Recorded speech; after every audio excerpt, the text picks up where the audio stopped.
We are packed. We have a packed lineup today. So is my internet okay this time? Wait, hold on.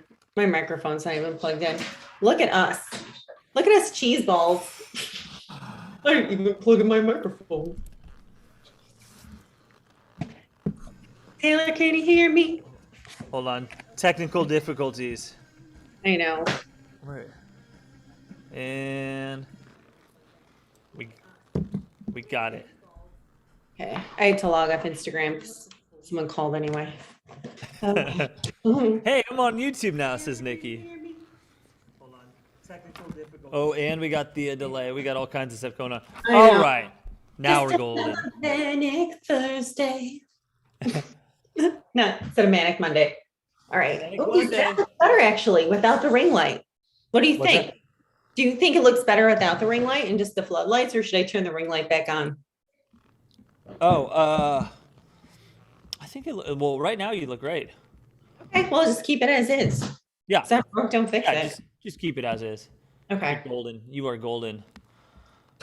Golden. Hey, without further ado, should we just dive into our first call of the night? Yeah, I'm so excited for Valentina, right? That's her Valentina, name. yeah. Is the information already plugged in? Yes, it is. I have the chart up and everything. Valentina Leo. Yeah, I'm very curious to hear this story. So let me pull up the info. Well, actually, you know what? Let's get her on the phone first. Let's make sure before we go that far. Let's make sure people answer the calls, right? Answer the call. Yeah, better answer the call, or else we'll have to tell more Taylor stories. Oh my God, nobody wants to hear that. Or maybe they do. The audience loves Taylor stories. I know, but these are documented now for life. All my immortalized YouTube sexcapade stories. Escapades. Oh, Jesus. Escapades with Taylor Fortune. And Eastern. Exactly. And the funny thing is, I don't even care about my family hearing. It's more like exes, currents, and future exes. Right. Yeah. No, I understand that. I wouldn't want someone telling a story about me. Yeah. And then blasting the internet. My family is like, yeah, we already figured all this shit, but the future possibilities, the future potential people in my life, they don't know any of this stuff. Fortune, the future Mrs. Fortune. The future Mrs. Fortunes. Yes. Okay, here we go with our first call. Valentina, let's see if she's a go.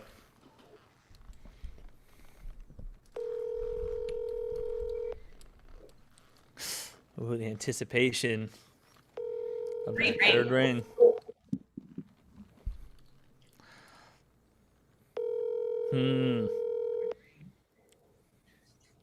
Oh.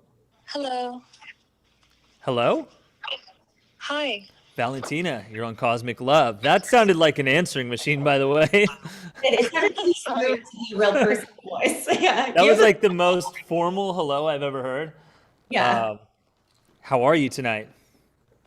I'm good. I'm just settling down, relaxing with some candles and my diffuser, just chilling. How about you? I am doing great. Candles and diffuser sounds awesome. You sound like a really cool person. Yeah. What kind of scents do you use? What do you use, like vanilla, lavender? What do you like? I have like a whole arsenal. A whole arsenal. But right now I did a combination of lavender, and then I have like a forest blend for grounding, because honestly I get quite nervous on phone calls. So yeah, just setting some intention with this. Definitely. Well, we're here to hold space for you tonight. Definitely. Yeah. No need to be nervous with us. We're a bunch of goofballs here. Yeah, exactly. Yeah. I'm just a silly Sagittarius stellium. So yeah. Love that. So Sarah, why don't you, I got to pull up the info, or actually Valentina, why don't you tell us a little bit about yourself for a moment. So you're asking about a guy named Leo here. Where did you two meet? Just through a mutual friend. Yeah. So far we're just friends, but we have talked a lot about astrology and seem to have quite a bit in common. And I just thought it would be interesting to pull up our charts. I have I used to study tropical astrology, but have since moved on to sidereal astrology and actually diving into Vedic the last year or so. And as I'm sure you two both know, it's like the more you learn, the deeper you dig, the more you realize you don't know. And so it's just like this never-ending black hole of knowledge, which is very exciting. As far as I know, you two both do tropical astrology, right? Yes, I don't know much about Vedic, so you might have to message me later so I can take a lesson with you or something. Oh, well, I still consider myself a novice. Like I don't give readings or anything like that, but it's just a different lens that I've been looking through at this point in time. But I think that all systems of astrology have truth to them because we're basically looking at the same thing, just like a stained glass window, different colors, different shapes, but same light. Yeah, beautiful comparison. Definitely. So you two seem to have a lot in common, and you just want to see, like, maybe should you guys take it to the next level? Is that what you're curious about? Not really at this point in time, but I don't really know. I guess I just thought it would be interesting to find out more. Definitely. Yeah, well, that's awesome. We'll be glad to guide you through it. So the first thing I noticed, Valentina, is that Leo's North Node is on your part of fortune, and which is just really nice energy. So I know you know some stuff about tropical astrology. So the North Node is his life path. And since you're part of fortune, which is what makes you ultimately happy, what brings you ultimate happiness, it can also bring you wealth. It just seems like you two would really get along well based on that information. Yeah. And also Leo's South Node is right on your moon. I saw that. Yeah, I noticed that. Strong emotional connection there from a past life. Yeah, it could have been that. You noticed that too? Yeah, that's actually probably the first thing I noticed. In Vedic, we call that Ketu. That's the body of the dragon, the South Node. Yeah. So so I was interested to see what you two had to say about that because I wasn't quite sure how to interpret it. Right. I'll let Sarah go first, but I just have to say one thing, Valentina. You're getting a lot of praise in the comment section for your voice. People think you have a smooth operator, sexy sounding voice over here. Yeah, she's a gorgeous voice. Gorgeous. Yeah. They're saying audio books, radio, smooth operator, sexy voice. Yeah, the comments are going crazy right now for you. Oh, thank you. Is this on Instagram Live? This is YouTube Live. YouTube Live. Oh, okay. Yeah. Cool. So hop on over after we do your analysis. Hop on over on YouTube on Taylor Fortune's channel and catch the rest of the episode. Sarah, go ahead with that South Node moon conjunction.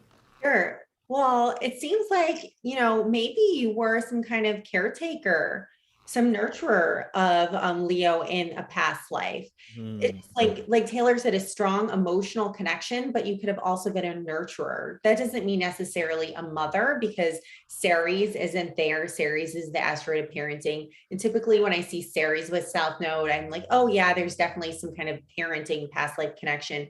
But, you guys could have been in a romantic relationship where you took care of Leo as well, or just some kind of very close friendship where you nurtured him. That's really interesting. Yeah. I see a little more there too. I mean, with the Neptune and the Uranus conjunction, the orb is a little bit further on the South Node, but Neptune would imply some kind of guru or spiritual or mystical guide in in Leo's past life here. That's a really interesting placement, but the moon one is a bit stronger there, but there is also Neptune and Uranus where your presence in Leo's life would really shake his foundation. Wouldn't you say, Sarah? Yeah, I think so too. Yeah. Whenever I see South Node in Uranus, I have this in my own chart. It's breaking free from the past, breaking free from tradition. Yeah, so unconventional thinking. Right, exactly. So if you guys pursue a relationship together in the future, you guys might, create new things, new structures in the world, and kind of like have a rebellious relationship. Maybe your relationship won't fit the regular patterns of traditional relationships. Maybe you guys won't live together, but you'll be in a committed relationship, or you can be in a long distance relationship. Mm-hmm. Yeah. Yeah. I'm also seeing Chiron. I'm also seeing Leo's Chiron on your Lilith. And this is how I interpret that. I feel like that's like a sexual healing kind of interaction, which I really like seeing that. So that just means that you bring sexual healing to Leo, and he feels healed because of you through the act of sex. So that's kind of steamy. I'm liking that. Wow. Yeah, I had to just enter. Interesting. Yeah. What are your comments on that, Valentina? I just had to enter Lilith in myself because I didn't have that one in there. I didn't see that. That didn't, because I looked up our charts, our sidereal charts, and I was looking at kind of the more basic aspects, like the trine between our Mercury or Sun Mercury on both sides. Mhm.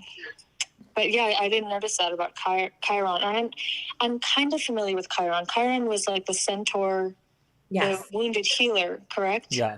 Yes. Absolutely. Yes. Okay. And then I am familiar with the, wow, yeah, that sounds like a kind of a liberating aspect. Yes. Yes. Yeah. What else are you seeing, Taylor? I'm seeing a lot here.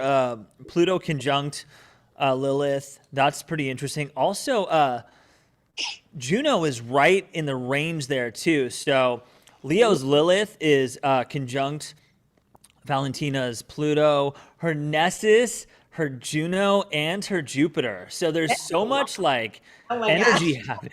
I mean, Sarah, it's like, where do we even start? I'll do one, you do another. Okay, conjunct Lilith conjunct Juno would be like sexual energy conjunct the asteroid of marriage. So it's like the union would be both highly sexual but also sacred and divine. But then conjunct Pluto. What are your thoughts, Sarah? Well, that just intensifies the Lilith. So, Pluto can be about sexual intensification. It's also about power through sex with the conjunction with Lilith. So this is an extremely powerful sexual connection. With that Narcissus there, you have to be careful that you guys don't use that to kind of hold it over each other. Like, okay, like, I'm going to withhold sex from you, or I'm going to have sex with you to manipulate you into doing something you really don't want to do. So this is such a powerful attraction that you have to handle it with kid gloves for sure. And with Jupiter there, woohoo. Ooh. Yeah, it's a lot. Yeah, because Jupiter expands anything it touches. Yeah. So yeah, it's just a lot of powerful sexual chemistry that has to be handled very carefully. And since I assume that both of you are single, that shouldn't be a problem. If you were calling and saying, oh yeah, this man is married or I'm married, I'm like, okay, girlfriend, stay away. But Yeah, no. yeah, since both of you are single, go for it. And you have my blessing. See what happens. Ooh, her blessing. That means a lot coming from this veteran astrologer, Sarah Ashley over here. Wow, she doesn't just hand that out loosely. Well, thank you very much. I'm handing it out. I'm handing out. Oh my God. Okay, two more aspects that we'll double down on the blessing there. Leo's Amor conjunct her South Node. Also his Eros. So I don't know how much, Valentina, you know about all the asteroids in Vedic astrology. We're all everybody's kind of new to asteroids. There's a lot of shit going on there.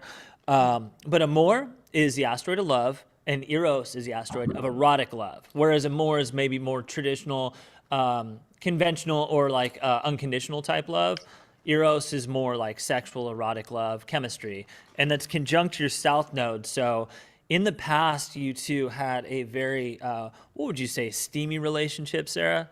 Steamy. And do you notice it's an 8th house conjunction? Yes, 8th house, Scorpio. I don't know what that is in Vedic, but in American, it's Scorpio. It's a similar themes, as well as like death and inheritance and all, the same things that it would represent in tropical astrology. Wow. Yeah, very interesting. And they're both in the sign of Taurus, so this is a highly sensual relationship. Yeah, I can see that. Yeah, this relationship is on fire. Goodness gracious.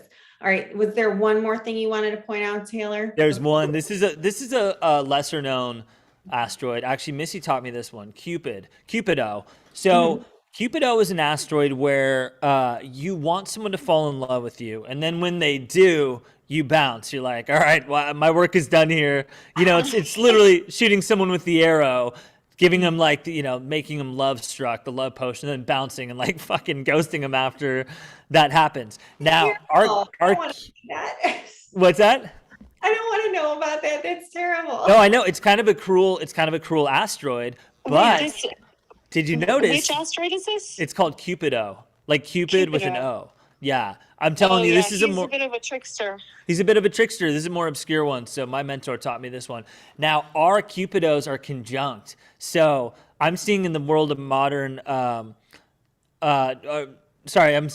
Leo and your Cupido are conjunct. So I'm seeing in the world of, modern texting, social media and all that, like there's going to be some points where Leo is more interested in you and you pull away, and then you're going to become more interested in him and then he's going to pull away. That's going to be the trade-off of that Cupido conjunction, because the power balance is like the exact same there.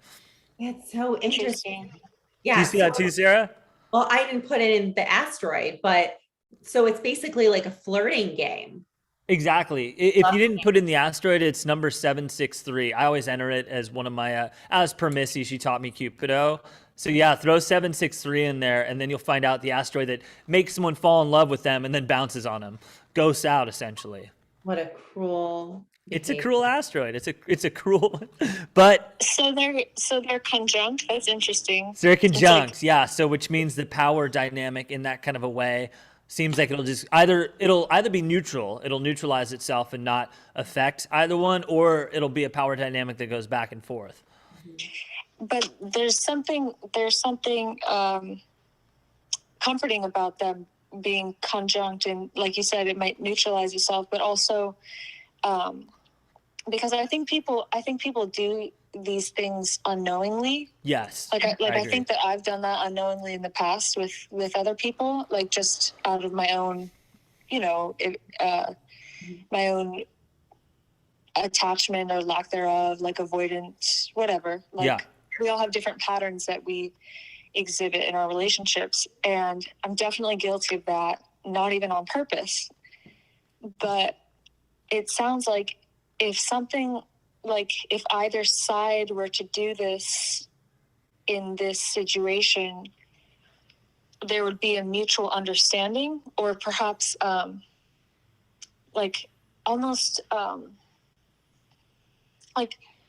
sorry, I'm having trouble articulating it. No, it's okay. You got the floor. Like the other one would catch the other one. It's like a cat and mouse game, and the other one would always catch the other one. Checks and balance, kind of. And perhaps not like take it personally. Like they'd be able to keep up with each other in a way that's like that keeps it like playful and fun, just authentic and understanding. And so balance, not cruel. Yeah, exactly. Yeah, balance. I think you're 100% right. Yeah. You're right about, there's like a checks and balance system in there where it's like both parties recognize, like, I don't mean to do this. It's not intentional, but this is just kind of a natural thing that people have a tendency to do. Yeah. Huh. That's really fascinating. Thank you for bringing that to my attention. Yeah. Valentina, I'll say one more thing about this chart, that I did notice that the Saturns were opposing each other. And I actually like that. And I'll tell you why, because it makes the relationship not too serious. Because there's so much other intensification markers in this chart that I feel like a Saturn conjunct Saturn would just make it too serious, too much more intense. And it just, the Saturn oppositions gives it a lighter feel. Yeah. So I think this is a very powerful connection, a lot of sexual chemistry. I think the two people, Valentina and Leo, it seems like they would have a lot of fun together. It's a playful connection as well. And I'm liking what I'm seeing. So you'll have to call us back if something else happens. If you want to tell us more stories about this relationship or just want to ask us about anything else, we'll be happy to have you back on. Thank you so much. I appreciate your insight. Yeah, And we're dying to hear where this goes. Sarah, what do you give it on a scale of twin flames, karmics, or soulmates? Well, I think there's potential here with some of the Lilith conjunctions. I'm not seeing twin flames. Yeah, that's pretty. Karmic, I would say no, because there's not enough squares in the chart to bring that into the game. Could be soulmates. It could be soulmates, but I would definitely say this relationship has a lot of potential. This, I'm getting a soul flame vibe. Could be. Yeah. I like soul flame. Yeah. Soul Because flame the vibe. sex part and the friendship part has ultimate combination. So Yeah. take it. Yeah. All right, Valentina, you have been a wonderful guest. I can't wait to hear where this goes. thank you very much. All right. Now go on to YouTube and watch the rest of the episode. You're going to love it. Yeah. Okay, great. All right, Taylor Fortune. Okay, have a good one. You too. Bye-bye. Oh, that was cool. I adore her voice. Oh, my God. And she knows Vedic astrology, which I'm getting like, kind of a guest, featured guest for Cosmic Love to give us like the Vedic opinion on things. Yeah. I don't know too much about Vedic astrology. I'm so immersed in tropical astrology. I feel like if I start learning Vedic astrology, I'll just become very confused.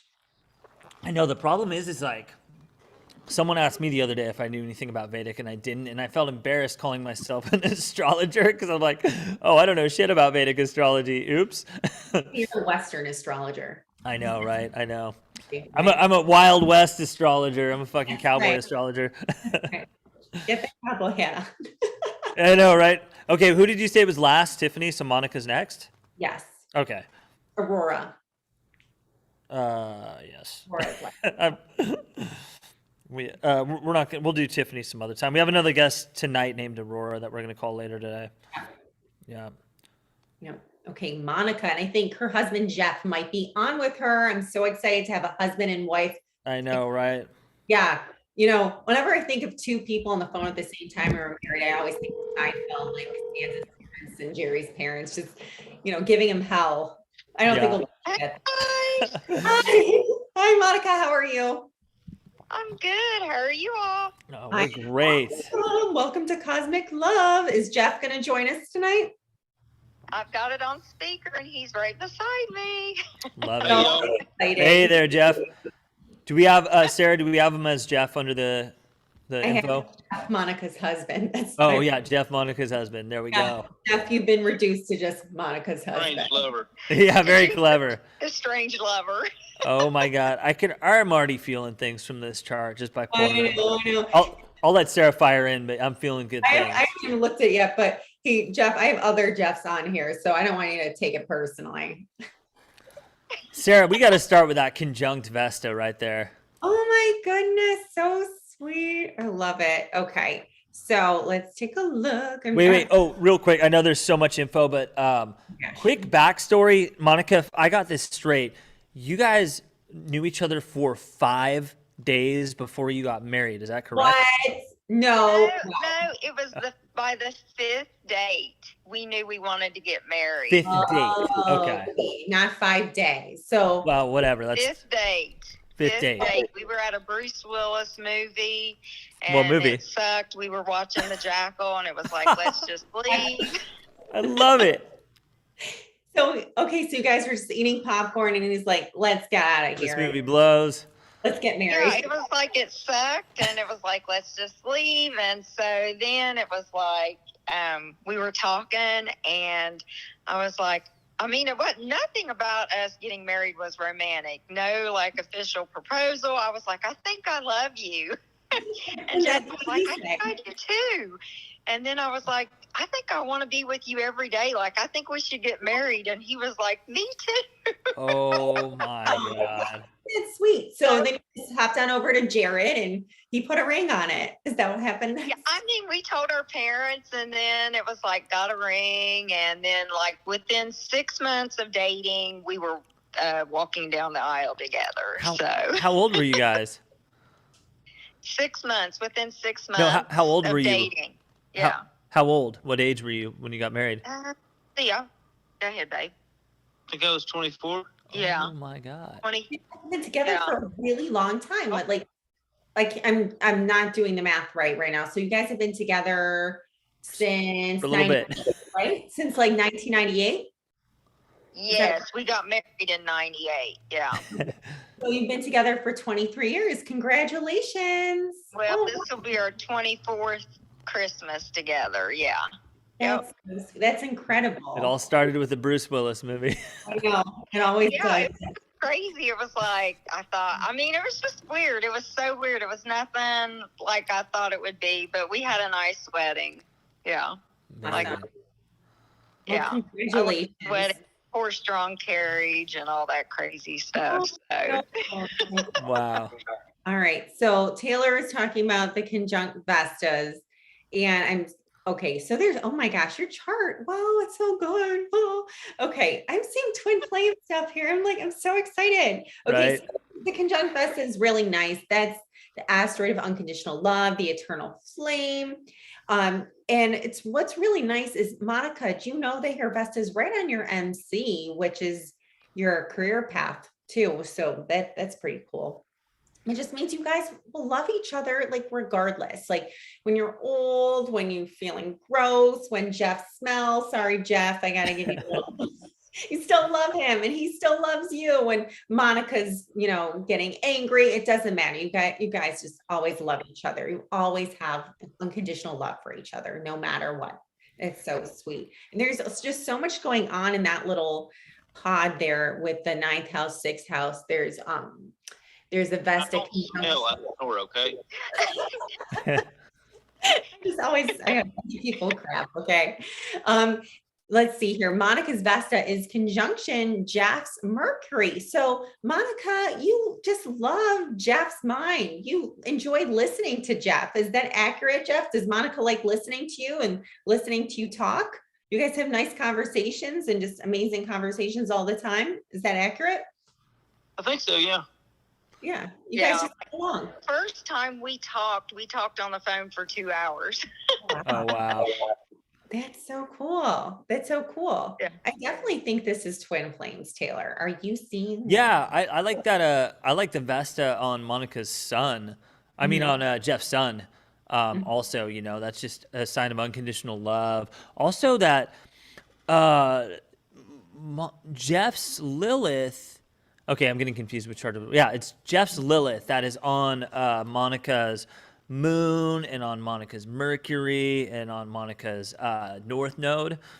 So yeah, that's a lot of like sexual chemistry right there. But you guys are, the bond is emotional, it's intellectual, and it also relates to your life purpose, like where you're going in your life. Yes, it's their destiny. You guys are destined to be together. Yeah. It's so Wow. Yeah. Okay, cool. she's like, okay, All cool. great to me, by the way. Oh, my husband's like, what the hell did they just say? Yeah. In English, so so emotionally you guys connect. Sexually, it can be very emotional for you, okay? And also there is a sexual attraction there with how your intellectual match can arouse you too, and I don't just mean like arouse like base sexuality, but I mean actually turn you on like intellectually to one another. You know what I mean? Does that make sense? I'm with you. Oh, he's saying I'm with you. Okay, yeah. And also there's just a lot of, well, okay, Sarah, I want to ask you, how would you interpret Black Moon Lilith on the North Node? That just means they're destined to be in a sexual relationship together. Right. They're Especially in the 8th house too. Yes, destined. And what I find to be interesting, because this is coming from Monica's North Node, which is in the 11th house with Monica's moon and Mercury.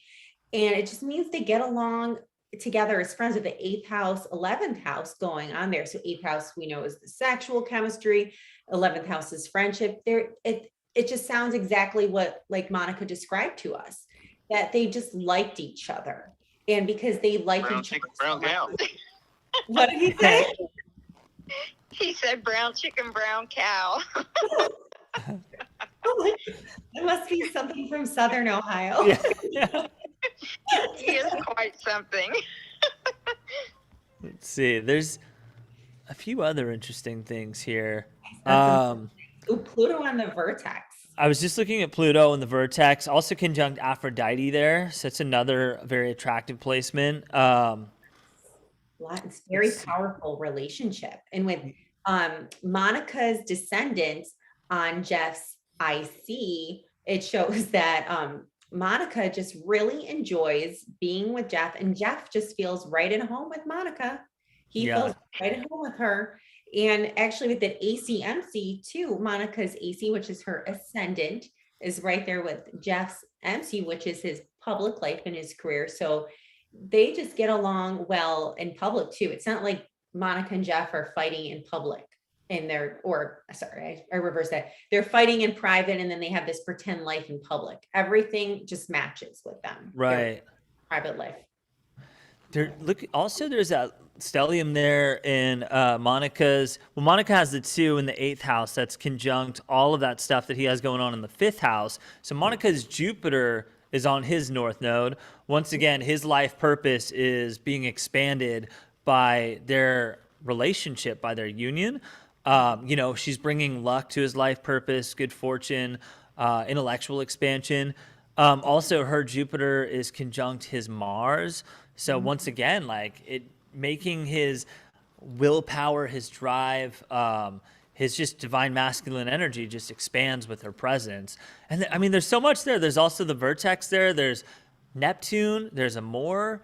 It's just two it's like divine masculine, divine feminine in union over here. Yeah, it's a beautiful energy. It's just, I feel like you guys, just hearing your voices and knowing Monica, the little that I do, but I know Monica, and looking at this chart, you guys just have a really casual, like maybe that's not the right word, but lighthearted relationship where it seems like every day is an easy day. And even when it's a tough day, you guys are full of optimism.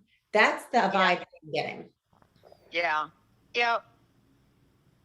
As Carmela said, 2 peas in a pod with 2 green hearts.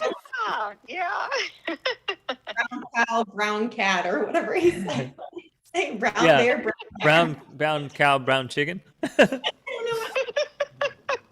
Okay, should we do one of the darker placements? Yeah, I'll do it. I'll take it, Taylor. You know which one? I'm seeing one of them. You might want to. Yeah. Well, I'll take care of the worst one first. Yeah.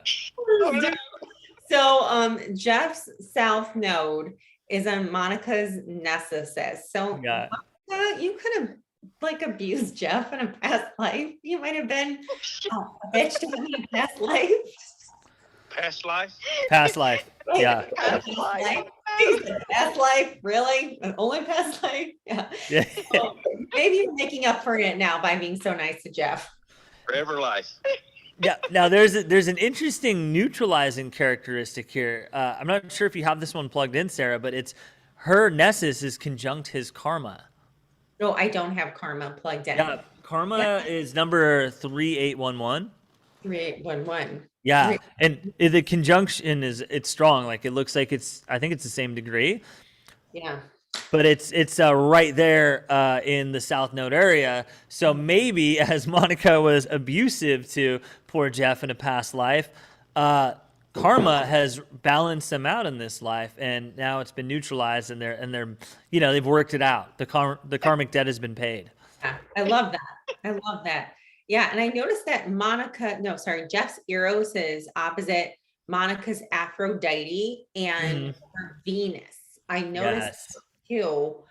So there could be some times where Monica's like, there's always the opposite attract things. Monica's like, Jeff, get away from me. She's like, I've had enough of you. a little break from you, Jeff.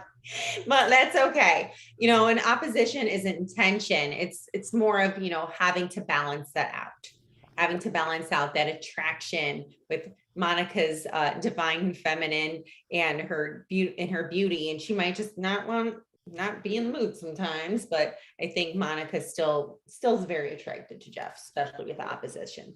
Yeah. Yeah. Monica, if you watched Missy's last class, remember oppositions, that tension, that can be good in relationships because if it's trines all around, trines can create laziness. They can create just a kind of passive attitude, just whatever, like it can take the fire out of it, the steam out of it. But when you have sometimes the oppositions in the squares, especially in twin flame charts, they can create a lot of good like sexual tension, just romantic tension. Yeah, it's romantic tension with this one for sure. Yeah. Yeah. There has to be some tension. Can't all be good all the time. Can't just be laugh all the time. I really like this chart. You guys are so sweet. Well, thank you. I would have never thought you all would say twin flame. Never in a million years. Really? No, I figured it was soulmate. No, it's twin flames. I really think it's twin flames. Yeah. You guys are so sweet. I mean, with all that north node and the south node and the MC and the AC. And the MCAC conjunction is already like a first very strong indication of twin flames. Mm-hmm. Yeah. And then we just kind of go from there. Node. Yeah. Lilith north node for sure. Lilith north node and the mutual Vesta conjunction. I mean, that's so, and that 8th house, 5th house thing they have going on with Jeff's north node and the vertex and the Amor and the Mars and Monica's Jupiter and Neptune. There's just so much. There's so many kind of puzzle pieces fitting together here. Yeah, definitely. You guys are a second married couple that we've seen with a twin flame chart. So, I mean, yeah. And you know what? Two for two. Yeah, it's 2 for 2. I love it. Yeah, and you know what? It's not like you were going to leave him if it wasn't twin flames anyway. We weren't going to make or break it, but it's certainly interesting to find out. Yeah, I didn't think it would be twin flames because I don't know much about them, but it seems like every time I hear a twin flame relationship, it's like they're never together. So it's like, oh, okay. Yeah. Maybe it's that karma, that asteroid karma balancing everything out. Maybe Monica, you really wanted him in a past life, but you were just so bitchy to him. He was like, no, I can't be with this woman. She's so annoying to me. And now you come back and you're so sweet to him. He's like, okay, I'll take her this time. It's crazy because like whenever I saw him, I was like, oh my gosh, I like that guy. Yeah. Love at first sight. Love at first sight. Yeah. Love it. First Bruce Willis movie. You jackals, you. I know. Yeah. Bruce Willis for sealing the deal. But also remember, anytime people talk about their twin flame, 70% of the time, it's not really their twin flame. 70% of the time, it's just a karmic situation. You have to be very judicious, very particular. You have to really pay attention to a lot of things somebody says before it can be ruled or deemed a twin flame. And for my money, astrology is still the strongest way to verify whether or not it's a twin flame, even more than tarot. And this is coming from a professional tarot card reader. Tarot cards can come pretty close, but astrology to me is even more verifiable. It's evidence. Okay. Evidence-based. What's that, Sarah? I said it's evidence-based. To me, it's evidence-based. Yeah. That's the only way there's any backup of evidence. And it seems to fit, it seems to be in alignment with every client or every cosmic love guest that we talk to. It's like, oh yeah, this is definitely karmic. Did this happen? Did this happen? Yes. And karmic is very different from twin flames. And a lot of people think that their karmic is a twin flame because it's such a highly addictive relationship. So they think, oh, this must be twin flames because I've never felt passion like this before. I've never been so overwhelmed or obsessed or emotionally moved like this before. That's why they mistake it for twin flame. Okay, that's cool. That's cool. That's interesting because prior to this, I always thought, "Oh hell, I'm glad I never met a twin flame." Yeah, it can get a bad rap because of, when people are not in union. That is the correlation with karmic, is addiction and obsession, and that can be a really destructive experience.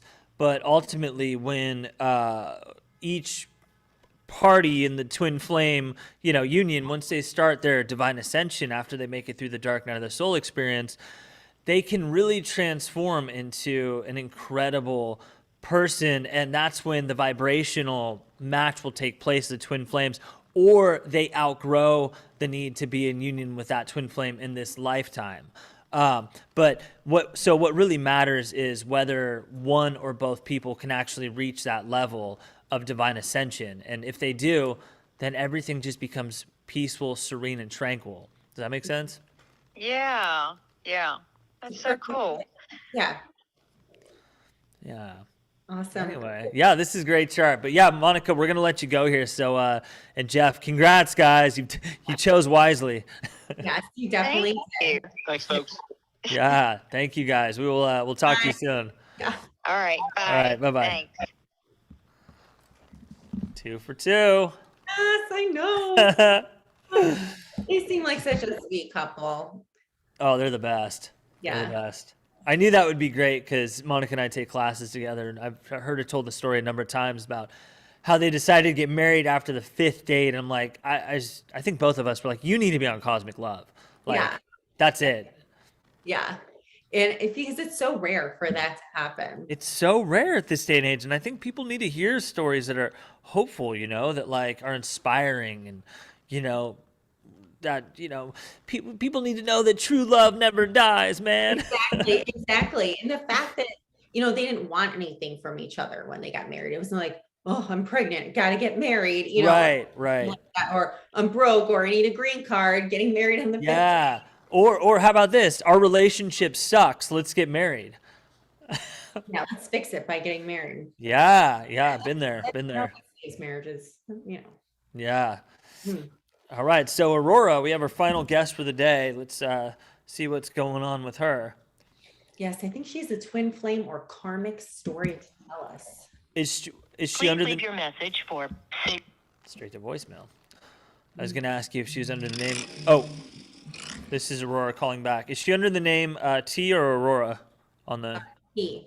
Okay. And I just sent you. Yeah. Hi there. Hey, Aurora, you're on Cosmic Love. How are you? I am doing well. How are you guys doing? I'm so sorry I missed your call. You called me back instantaneously. It was the quick. It was my psychic gift. I literally thought to myself, let me check and make sure I don't have a silence on unknown calls. And I looked down and it said you had just called. So, yeah. Perfect. Perfect So, time. yeah, tell us a little bit about what's going on here because I have not been informed of anything. Oh, okay. Yeah, I don't have like a serious situation or any situationship or anything going on currently. But Sarah did invite me to speak tonight just about my self-love journey. And just any questions you guys have for me, I am willing to dive in. Yeah. I am just really in a positive space right now in my journey, and it feels really great. So I know a lot of people do experience, different experiences with karmics and just like toxic relationships and things like that. And I definitely had a lot of those. And I would definitely say I just didn't really know my self-worth. And I think a lot of that stemmed from childhood trauma I had. And just as I am beginning to really see myself for who I'm supposed to be in this lifetime and just love myself, I am just in a place where I'm no longer accepting those types of low vibrational relationships. Awesome. Got it. So like, what was the proverbial straw that broke the camel's back for you? Like, what was the low point that you were like, no, I'm not accepting these karmics anymore? What happened? Yeah, I mean, I would definitely just say, as you both know, I had dated someone named Brock in the last year or so. And he just really kind of love bombed me at the beginning of the relationship. It was very like codependent energy. And then once I was hooked, it was hard to like say no when he would keep coming back and trying to hold on to me while he was in a whole another relationship. And I think I was just in a place in my life where I had just been going through so much, you know, as you know, Sarah, my son's father passed just last January. Wow. So I just wasn't in a place where I was feeling very strong. And He took advantage of you. I just wasn't able to manage being strong to walk away when I kind of like, you're down, you know, you're down on the ground and you just can't get it together. Yeah. You don't have the resources. So, When you're in when that you're situation, he ended up getting engaged. And when I saw that on social media, that's when I was definitely done, of course. Yeah, good for you. Good for you. Yeah. That must have been so heartbreaking to be played like that. And I know, like, when we're in a low place, it's easier to, you know, be manipulated by other people. Susceptible. Yeah. Yeah, we're just Mm-hmm. not in the positive vulnerability. Just we're just so, like Taylor said, susceptible because we just want to be comforted. Yeah. I've been Definitely. Just want to have someone around who you know and feels familiar when it kind of feels like everything else is going wrong and falling away, and you just have like instability in your life in many areas. So you're very vulnerable. But for anybody who is listening, I just want to let you know that you are, you know, if you're in a situation like that, you are worth more. And when you do decide to let go, that's when you know, open new doors for more positive people, situations, and opportunities to come into your life. You just have to trust and believe. And that's where your power lies. Definitely, definitely. So right now you're single, is that correct? Yes, certainly single. Yeah, and you're totally okay with it because you're calling in the right person. And sometimes that takes time. I mean, it's not immediate. And you're having patience. And I applaud you for that because there's a lot of people out there who are, I call them serial monogamist. Yeah. They just go from one relationship to the next without pause. And they never think about, okay, like, why didn't this relationship work? They're just looking for a band-aid. They're not healing themselves at all. They're not even asking reflective questions. No. They're incapable of it, you know? Yes. They're incapable And of being alone. Agree with that. Yeah.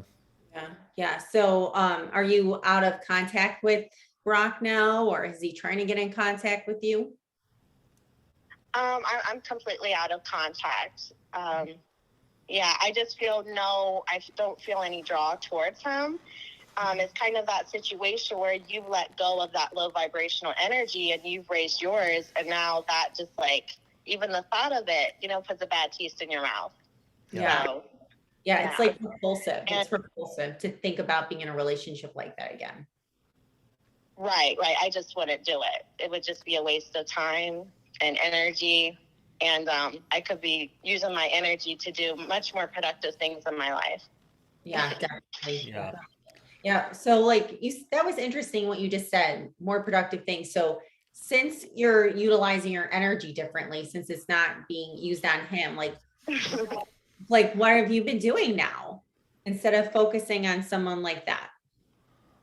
Yeah, I'm just really pouring into myself. And I just realized that now I'm not being emotionally drained all of the time, how much energy I really have to pour into positive things that actually bring some sort of reward. So I have just been dedicating more time to writing on my writing page. If you guys do check it out, that is Tragic Beauty in Words. Mm-hmm. And just channeling spirit. I have started studying astrology and I really love that.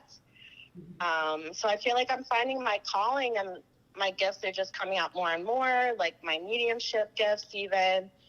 And my best friend Reese asked me to do a live with him and do some tarot reading around New Year's. And I am going to go ahead and do that. And I'll just be honest, guys, when you are devoting time to situations that are not helpful to you, you get distracted from the path you're supposed to be on. And it's just it feels really freeing.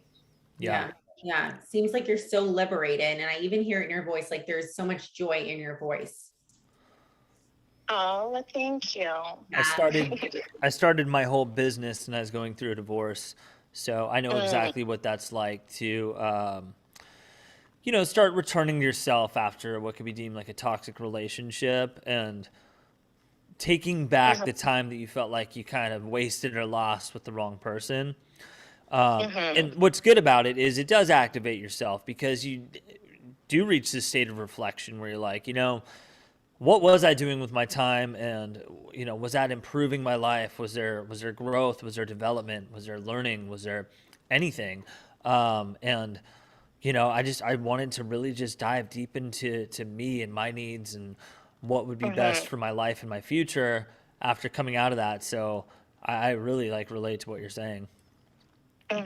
Yeah. And just to be honest, I will just say I've never been in this type of place in my life. It was just a serial events of toxic relationships, because looking back, I do realize I never healed from my childhood, that trauma.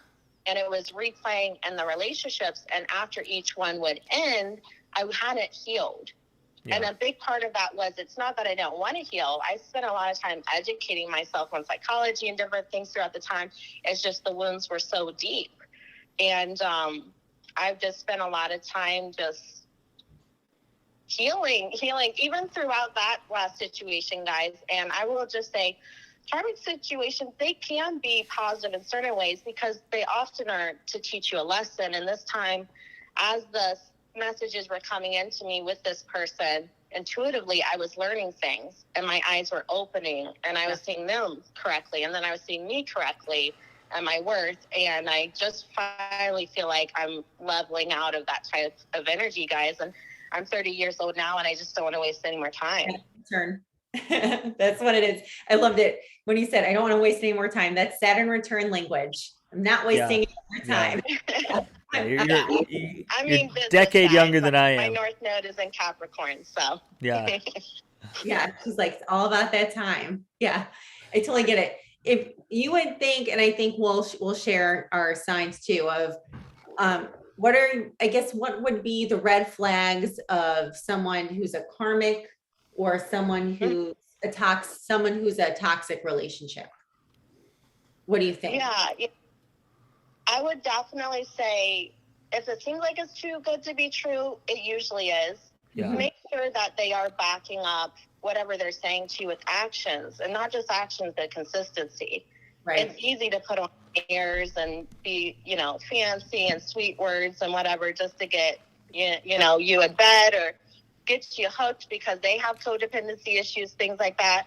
So just give it time, guys. Don't just go off of some first experiences and get all of the way emotionally drawn in. And as women, that's easy for us to do, especially if you haven't had someone come around and treat you that way before. But just pay attention to that. That's true. Yeah, I loved what they said that. Yeah, that's definitely true. And I think that future faking is definitely a real thing. I hear my phone, but I don't know where it is. Is that crazy? It's like, where's my phone? Come on, this is a sacred hour here on Cosmic Love. No, exactly. Yeah. It's that future faking, that, and the love bombing that could really get somebody hook, line, and sinker into a relationship that might not be the best for them. So I love what you said about just kind of wait it out, see what happens. See if they can back up their words. Backing up somebody's words, the follow through is so super important. Yeah, agreed. Yeah, definitely. And then also, if you notice yourself having to suppress who you truly are, your beliefs, your thoughts, your emotions, just to make sure they're okay, because if you don't, they might give you some sort of retribution, as I would say, negative feedback. That's a big red flag, I would say, because with toxic people, you're always kind of on your toes. And it's really easy to see that when you're blinded by love, or you think they're your twin flame per se, and you need to heal them or whatever it is. Just make sure that you are always being true to yourself. Yeah. That's what it comes down to, being true to yourself. By the way, let's First off, comments are rolling, and I can't type back for some reason. My typing says error. But twin flame, you'll never have to heal your twin flame, by the way. Mm-hmm. That's one thing. I don't know if you're listening when we were talking to Monica right before you, but I said 70% of the time when people talk about their twin flame, it's not their twin flame, it's a karmic. And a karmic is a soul contract, which once it has been fulfilled, you no longer have it. That person is gone from your life. And that would be a situation where you would have to heal somebody, or you could choose to heal somebody. A twin flame, you will never be ordered by divine law, cosmic consciousness, source, or any of that to heal them. A twin flame journey is two people reaching divine ascension individually, and once their vibration is a match, then they come together. But one flame cannot hold the hand of the other flame through the dark night of the soul experience. It is an individual journey. You know what I mean? Mm-hmm. So and that's what caused go ahead. Yeah. Very interesting. I think what some people who confuse their karmic with a twin flame are confusing is trauma bonding. Yes. Because you see your trauma is being reflected back to you, and you have similar traumas. And so you think, oh, wow, they're a reflection of me. But really, you just both came together because you were on that same vibration at that time. Exactly. Right. Exactly. And it's almost like you're reenacting the trauma over and over again. That's what I noticed when I had my karmic experience. Yeah. Yeah. Inflicting a lot of pain over and over again on somebody is not healing, and it's definitely not fun. But I know from speaking from personal experience, it was healing to me personally, because once I got away from that person, I realized how strong that I was and how much work that I needed to do on myself. And I had to rescue myself. Ultimately, I had to rescue myself in order to actually thrive in the essence of my soul. Because if that didn't happen to me, I couldn't do this show, and I couldn't live the life that I'm leading right now. Right. We are called to show up for ourselves. And I think that's sometimes the hardest piece for other people who have had trauma. Yeah. We have to learn that. Yeah, standing in our power is very difficult for somebody who's been told that they're powerless over and over again. Right. So you have to relearn that and realize those were all lies. That was not the truth. The power was always there within you. Yes, I love it. One last note on twin flame healing. You know how you heal a twin flame is if they're in a situation of deep psychological traumatic pain or whatever. The point is that you're not a psychiatrist. What you do is you heal yourself, and psychically your healing process, your healing ascension will send a spiritual or psychic transmission to them that will ultimately lead to their own healing process. So once again, all of the onus, all the work is on yourself. And if it's a true twin flame, the psychic bond will, the rising tide of that psychic bond will raise both the ships. They'll be activated into their healing process. And if they're not really your twin flame, they're not going to feel that psychic activation, and they're just going to go their own way. And then you're going to know it was a karmic. Yeah. Well, so that's very beautiful. You have to let go. Yeah. And heal for yourself. You to get what you wanted all of that time. But a lot of people have trouble with the letting go part. Yeah. Yep. That's definitely true. Definitely true. Yeah. It's always the worst part, letting go. Even know. though it's toxic. Yeah. Well, thanks so much, Aurora. You were a great guest, and we'll definitely have to have you on again and talk more about this. Yeah. Really, thanks so much for having me, guys. It was wonderful. All right. We'll talk to you soon. Yeah. All right. Bye. Bye-bye.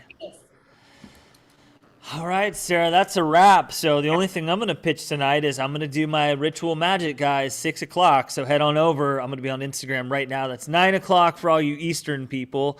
But I'm going to hop on that in 1 minute. So Sarah, what do you got for us? Sure. I have a full moon and Gemini inner child healing on Saturday night at 8 p.m. I didn't want to do it all the way at 11:37 p.m. Eastern time when the full moon was at its highest point, because that's way too late for most people, including me. So it's 8 p.m. Eastern time, 5 p.m. Pacific. If you can't make it, if you're working or you're just having a great time with your friends, you can still sign up and I will send you the recording later. So definitely join me for that. And you can book that on my website. The link's in my Instagram bio, or you can go to sarahashleyAstrology.as.me. All right, guys. Thank you so much for joining us. Hop on Instagram right now, sign up for Sarah's class, and have an awesome night. Bye, guys.